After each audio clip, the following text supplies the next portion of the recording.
Dans le but de faciliter le transport maritime, l'État congolais avait créé l'OGEFREM.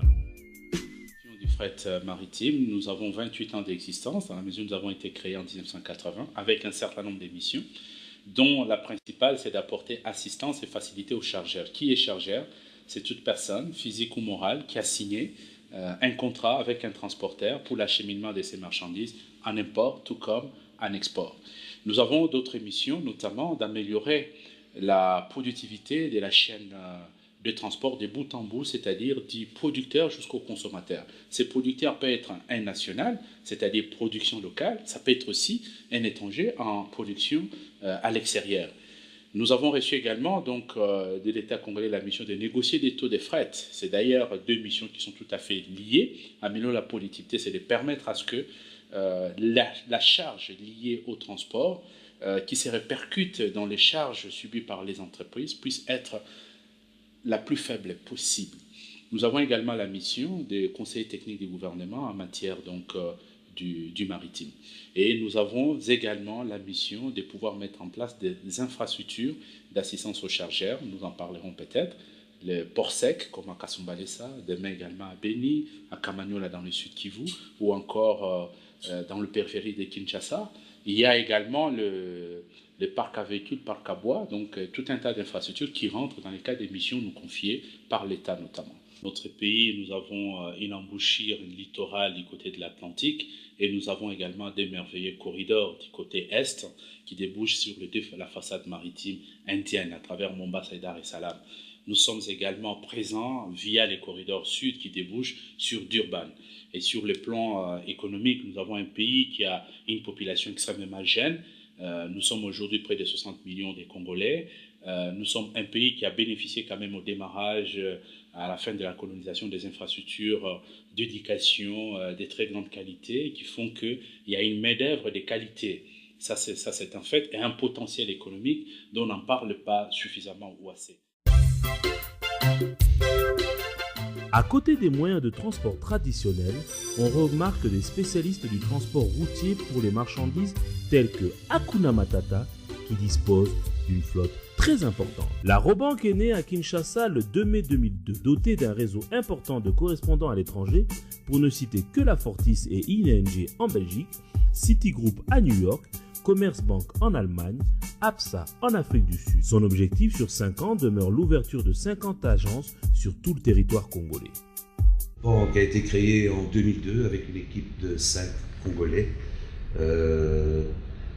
Nous sommes actuellement en 2008. Je peux vous dire que la Robank est numéro 2 sur le marché au point de vue total bilantaire et au point de vue total dépôt.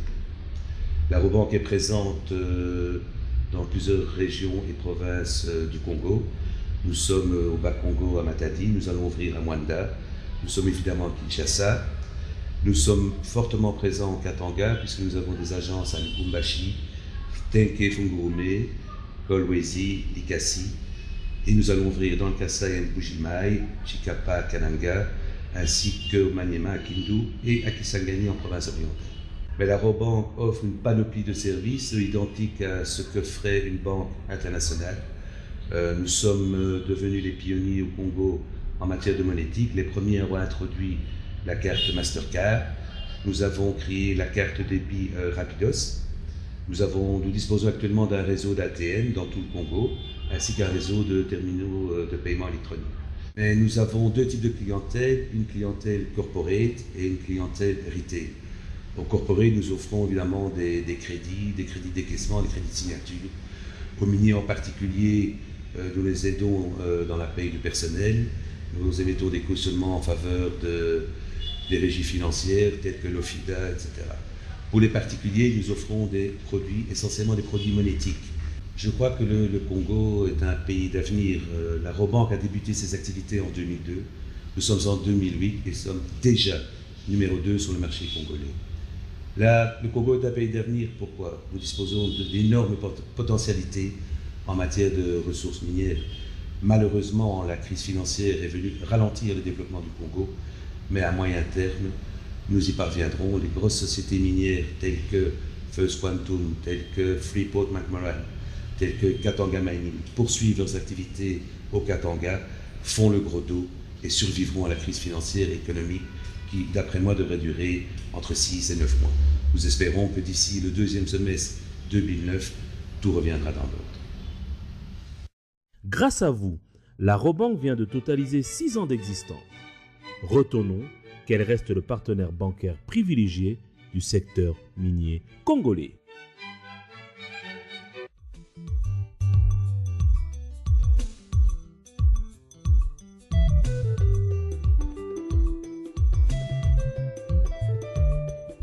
Diamant est produit en Mbuji-Mayi au Kasaï oriental au sein d'une entreprise d'économie mixte dénommée la minière de Bakwanga.